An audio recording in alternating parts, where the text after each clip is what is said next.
399 قبل مسیح موسم بہار کی ایک سرد رات کا آخری پہر۔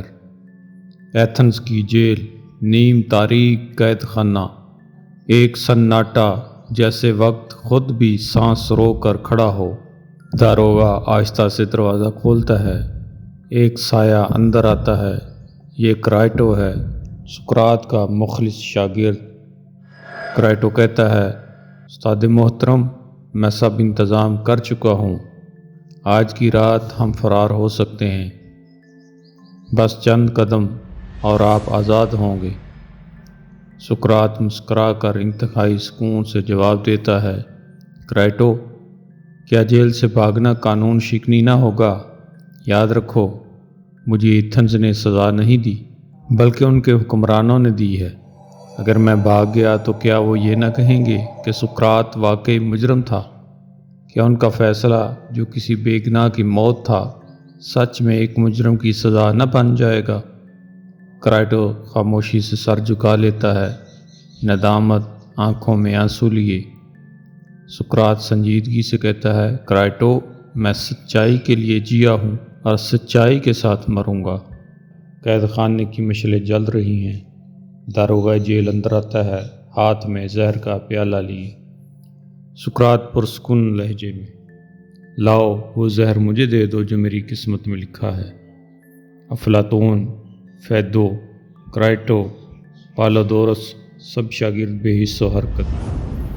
فیدو اپنے دل کی دھڑکنیں روک کر سقراط کے ہاتھوں کو دیکھتا ہے۔ کیا وہ کانپ رہے ہیں؟ نہیں۔ سقراط نے جیسے جام شراب ہو ویسے ہی جام زہر لے لیا، نہ خوف نہ جنبش۔ سقراط داروغہ کی طرف متوجہ ہو کر، تم نے سینکڑوں کو یہ زہر دیا ہے، بتاؤ جلد موت کیسے آتی ہے؟ داروغہ گھبرا کر، اگر آپ پی کر چلنے لگیں تو زہر جلد اثر کرے گا۔ سقراط خدا سے مغفرت طلب کرتا ہے، پیالہ منہ سے لگاتا ہے اور خاموشی سے پی لیتا ہے۔ پیالہ رکھ کر چلنے لگتا ہے۔ شاگرد دم سادے دیکھتے ہیں۔ چند لمحوں بعد سقراط تھک کر زمین پر لیٹ جاتا ہے، چہرے پر چادر ڈال لیتا ہے۔ پالودورس چیخ کر، استاد! سقراط چادر کے اندر سے نرمی سے، رو مت پالودورس، یہی وجہ تھی کہ زینتھی کو باہر بھیجا کہ وہ روتی تھی، مگر تم جوان ہو، کیا تم میری موت کو بدصورت بناؤ گے؟ نہیں، مردوں کو خاموشی سے مرنا چاہیے۔ سقراط چہرے سے چادر ہٹاتا ہے۔ آخری سانسوں میں نگاہ کرائٹو پر جاتی ہے۔ سقراط مدھم آواز میں، کرائٹو، میرا قرض ہے، ایسی کلوپس دیوتا کو ایک مرغ نظر کرنا ہے، یاد رکھنا۔ کرائٹو آنسوؤں کے ساتھ سر ہلاتے ہوئے، میں وعدہ کرتا ہوں استاد، یہ قرض ادا ہوگا۔ سقراط مسکراتا ہے اور اس کی آنکھیں بند ہو جاتی ہیں۔ خاموشی۔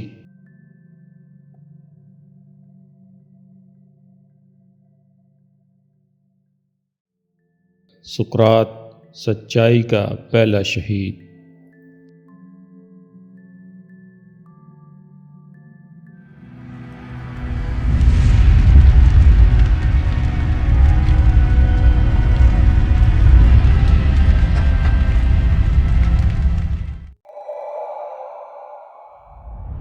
سقراط یا سوکریٹس دنیا کا عظیم فلسفی اور ایتھنز کے معاشرے کی متنازع شخصیت تھا۔ وہ 469 قبل مسیح میں ایتھنز کے محلہ ایلوپک میں ایک سنگ تراش سوفرونسکس کے ہاں پیدا ہوا۔ سقراط کی والدہ کا نام فناریٹے تھا۔ وہ ایتھنز میں دایا گیری کا کام کرتی تھی۔ سقراط نے اپنے مستقبل کا آغاز اپنے آبائی پیشے سنگ تراشی سے کیا، لیکن جلد ہی وہ فلسفے کی طرف مائل ہو گیا۔ ابتدا میں اسے طبعی فلسفے سے لگاؤ تھا، بعد ازاں وہ ایک ایسے ضابطۂ حیات کی تشکیل میں کھو گیا جو اس کے نزدیک انسانوں کے لیے سب سے مستحسن قرار دیا جا سکے۔ اس یونانی فلسفی کو مغربی فلسفی کا بانی تسلیم کیا جاتا ہے۔ اس کے ساتھ ساتھ اسے اخلاقی فلسفے کا جد امجد بھی مانا جاتا ہے۔ وہ ایک پر اسرار شخصیت تھی۔ سقراط نے بذات خود کوئی متن نہیں لکھا، اسے بنیادی طور پر کلاسیکی مصنفین، خاص طور پر اس کے شاگرد افلاطون اور زینوفون کے اکاؤنٹس کے ذریعے سے جانا جاتا ہے، جو کہ مکالمے کے طور پر لکھے گئے ہیں، جن میں سقراط اور اس کے مکالمے سوال و جواب کے انداز میں موضوع کا جائزہ لیتے ہیں۔ انہوں نے سقراطی مکالمے کی ادبی صنف کو جنم دیا۔ سقراط کے متضاد واقعات اس کے فلسفے کی تعمیر نو کو تقریباً ناممکن بنا دیتے ہیں۔ اسے سقراط کا مسئلہ کہا جاتا ہے۔ سقراط ایتھنیائی معاشرے میں ایک متنازع شخصیت تھی۔ 399 قبل مسیح میں اس پر نوجوانوں کو بد کردار کرنے اور بدعنوانی کا الزام لگایا گیا۔ اس پر مقدمے کے بعد اسے موت کی سزا سنائی گئی۔ اس نے اپنا آخری دن جیل میں گزارا۔ اس نے فرار ہونے میں مدد کی پیشکش کو بھی ٹھکرا دیا۔ سقراط نے بعد کے زمانہ قدیم کے فلسفیوں پر گہرا اثر ڈالا اور جدید دور میں بھی اس کا مؤثر اثر باقی ہے۔ اس کا مطالعہ قرون وسطیٰ کے اسلامی اسکالرز نے کیا اور اطالوی نشاط ثانیہ کی فکر میں خاص طور پر لسانی تحریک میں اہم کردار ادا کیا۔ اس کا اثر سورین کیرکیگارڈ اور فریڈرک نیٹشے کے کاموں میں جھلکتا ہے۔ فن، ادب اور مقبول ثقافت میں سقراط کی عکاسی نے اسے مغربی فلسفیانہ روایت میں ایک وسیع پیمانے پر جانی پہچانی شخصیت بنا دیا ہے۔ سقراط کو اتنا خوبصورت نہ تھا۔ اس کی ناک چپٹی ہوئی تھی، آنکھیں ابری ہوئی تھیں اور پیٹ بڑا تھا۔ اس کے دوست اس کی شکل کا مذاق اڑاتے تھے۔ سقراط مادی لذتوں سے لا تعلق تھا، جس میں اس کی اپنی ظاہری شکل اور ذاتی سکون بھی شامل تھا۔ اس نے ذاتی حفظان صحت کو نظر انداز کیا۔ شاذ و نادر ہی نہایا، ننگے پاؤں چلتا تھا اور اس کے پاس صرف ایک پھٹا ہوا کوٹ ہوتا تھا۔ سیاسی طور پر اس نے ایتھنز میں جمہوریت پسندوں اور اولیگارچیوں کے درمیان دشمنی میں کسی کا ساتھ نہیں دیا اور دونوں دھڑوں پر تنقید کی۔ سقراط کی ازدواجی زندگی کچھ زیادہ کامیاب اور آسودہ حال نہ تھی۔ جوانی میں سقراط نے ایک میٹرو نامی خاتون سے شادی کی تھی، جو جلد ہی طاعون کا شکار ہو کر داغ مفارقت دی گئی۔ خاصی عمر کا ہو جانے کے بعد سقراط نے ایتھنز کی ایک مشہور خاتون زینی تھیپے سے دوسری شادی کی۔ زینی اپنی بد مزاجی اور زبان درازی کے سبب پورے ایتھنز میں مشہور تھی۔ اس کی زبان درازی کی وجہ سے پورے شہر میں اس سے کوئی شادی کے لیے تیار نہ تھا۔ سقراط جیسے صابر اور فقیر منش انسان کو گھر گھرستی کے لیے ایک خاتون کی ضرورت تھی، اس لیے اس نے زینی کی بد مزاجی کے باوجود اسے قبول کیا۔ ایام جوانی میں سقراط نے ایتھنز کے لیے فوجی خدمات بھی انجام دیں۔ کئی جنگوں میں اس نے غیر معمولی بہادری کا مظاہرہ کیا۔ ایک فوجی مہم کے دوران وہ برف پر ننگے پاؤں ہی سفر کرتا رہا، لیکن فوجی مہمات کے علاوہ وہ کبھی ایتھنز سے باہر نہ گیا۔ بس ایتھنز ہی میں رہتے ہوئے گھوم پھر کر لوگوں سے اعلیٰ اور ادنیٰ کی تخصیص کے بغیر ان کے عقائد اور اخلاقی تصورات کے بارے میں سوال کرتا تھا۔ یہی اس کا مخصوص انداز تھا جس سے وہ لوگوں کے علم میں اضافہ کرتا تھا، مگر اس کا یہ طریقہ کار لوگوں کو ناگوار گزرتا تھا۔ یہ طریقہ سقراطی استہزاء یا طنز سقراط کہلاتا ہے۔ اس میں سقراط کا مخاطب اپنی جہالت کا خود اقرار کر لیتا تھا۔ شاید سقراط کی اسی طریقہ کار سے زچ ہو کر ارسطوفینز اس کی دشمنی پر کمر بستہ ہوا تھا۔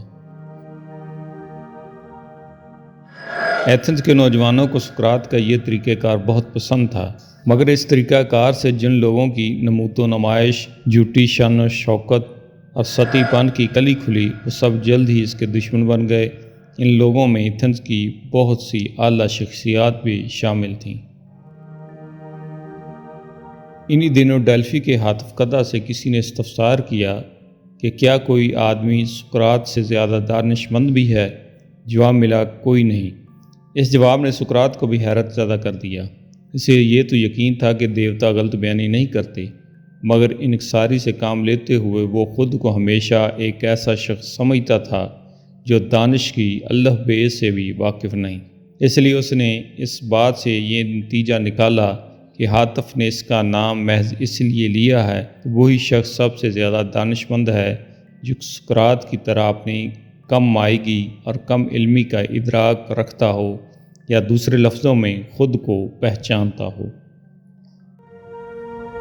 399 قبل مسیح میں ریاست کے اہم عہدیداروں نے اپنی جھوٹی شان و شوکت کی کلی کھولنے پر بالآخر سقراط پر یہ فرد جرم عائد کی کہ وہ نوجوانوں کا اخلاق بگاڑ رہا ہے اور ایتھنز کے دیوتاؤں کی بجائے اپنے خود ساختہ خداؤں پر یقین رکھتا ہے۔ سقراط کے خلاف اس معاملے میں عدالتی کارروائی کے لیے 501 شہریوں کا قرعہ اندازی کے ذریعے انتخاب کر کے انہیں جیوری قرار دے دیا گیا۔ اس جیوری میں سے 20 ارکان کو جج منتخب کر لیا گیا۔ ان میں سے 12 نے سقراط کے لیے سزائے موت تجویز کی، جبکہ باقی 8 ارکان نے سقراط کے حق میں فیصلہ دیا، جو اکثریت کے فیصلے کے سامنے سدا بصحرا ثابت ہوا۔ اپنے خلاف مقدمے میں صفائی خود سقراط نے پیش کی اور مدلل دلائل سے ثابت کیا کہ وہ لوگوں کا اخلاق بگاڑنے والا نہیں بلکہ ایک مصلح ہے۔ وہ ملحد نہیں بلکہ ایتھنز کے دیوتاؤں پر یقین رکھتا ہے۔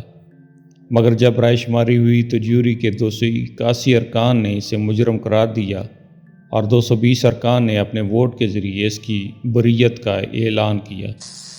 پھر جب اس کی سزا کے لیے رائے لی گئی تو 500 ارکان میں سے 300 نے سزائے موت کے حق میں فیصلہ دیا، اور یوں ایتھنز کی ان اعلیٰ شخصیات نے اس سے اپنی جاہلیت بے نقاب کرنے کا انتقام لے لیا۔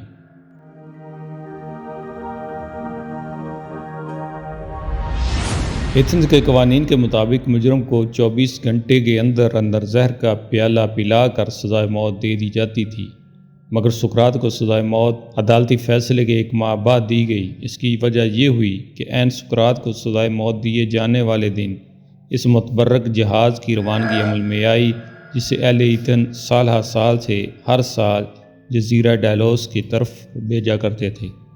اس جہاز کی واپسی تک مجرموں کی سزائیں موقوف کر دی جاتی تھیں۔ اس جہاز کی واپسی تک سقراط کی سزائے موت پر عمل درآمد بھی موقوف کر دیا گیا۔ سقراط اس دوران قید خانے میں رہا، جہاں اس کے شاگرد اور دوست اکثر اس سے ملنے آتے اور سقراط ان سے بالکل اسی طرح گفتگو کرتا جیسے عدالتی فیصلے سے پہلے کیا کرتا تھا۔ پھر وہ دن آ پہنچا جس دن جہاز کی آمد متوقع تھی۔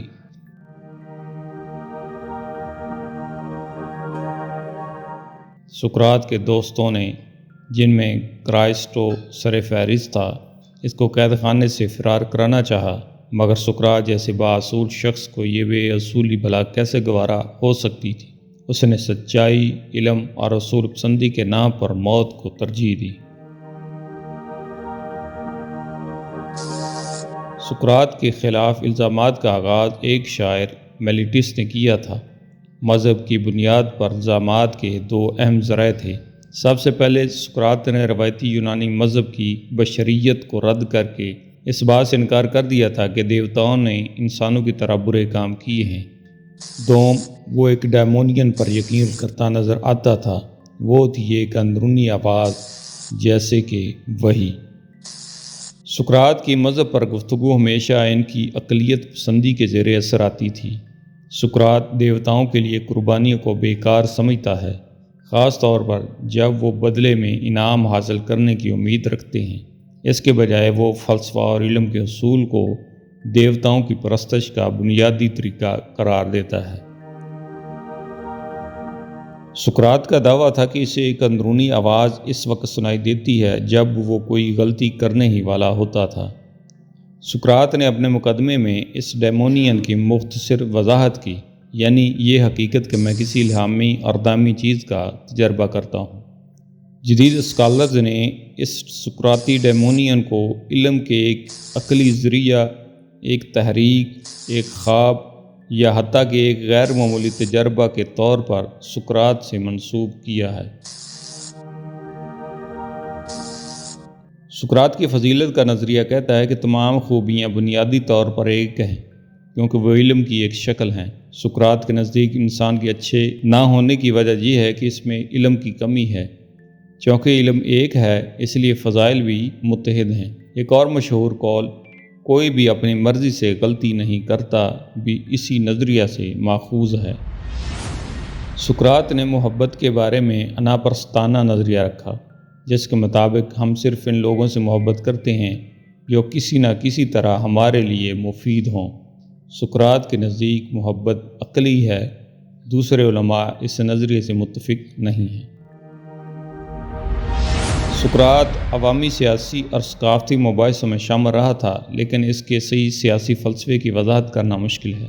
اس نے ایک شہری کی حیثیت سے قانون کی پابندی کی، اس نے قواعد کی پابندی کی اور بیرون ملک جنگیں لڑ کر اپنی فوجی ڈیوٹی نبھائی۔ سقراطی فکر نے ارسطو اور اسٹوکس کے ساتھ ساتھ اسلامی مشرق وسطیٰ میں اپنا اثر چھوڑا۔ سقراط پر افلاطون کے کاموں کے ساتھ ساتھ دیگر قدیم یونانی ادب کا عربی میں ترجمہ ابتدائی مسلمان علماء جیسے القندی، جابر بن حیان اور معتزلہ نے کیا۔ مسلم اسکالرز نے سقراط کو اس کی اخلاقیات کو اسلامی اخلاقیات کے ساتھ مشابہت کی وجہ سے خوب سراہا۔ قرون وسطیٰ کے زمانے میں قسطنطنیہ کے زوال کے بعد بہت سی تحریریں رومن عیسائیت کی دنیا میں واپس لائی گئیں، جہاں ان کا لاطینی میں ترجمہ کیا گیا۔ مجموعی طور پر قدیم سقراطی فلسفہ نشاط ثانیہ سے پہلے کے باقی کلاسیکی ادب کی طرح پہلے پہل عیسائی دنیا میں شکوک و شبہات کے ساتھ دیکھا گیا۔ ابتدائی اطالوی نشاط ثانیہ کے دوران سقراط کی دو مختلف داستانیں تیار ہوئیں۔ ایک طرف ہیومنسٹ تحریک نے کلاسیکی مصنفین میں دلچسپی کو بحال کیا، جس کے مطابق سقراط ایک انسان دوست اور جمہوریہ کا حامی تھا۔ دوسری طرف سقراط کی ایک مختلف تصویر اطالوی نوپلاٹونسٹوں نے پیش کی، جس کی قیادت فلسفی اور پادری مارسیلو فکینو کر رہے تھے۔ فکینو نے سقراط کی ایک مقدس تصویر پیش کی، جس میں یسوع مسیح کی زندگی سے مماثلت پائی گئی۔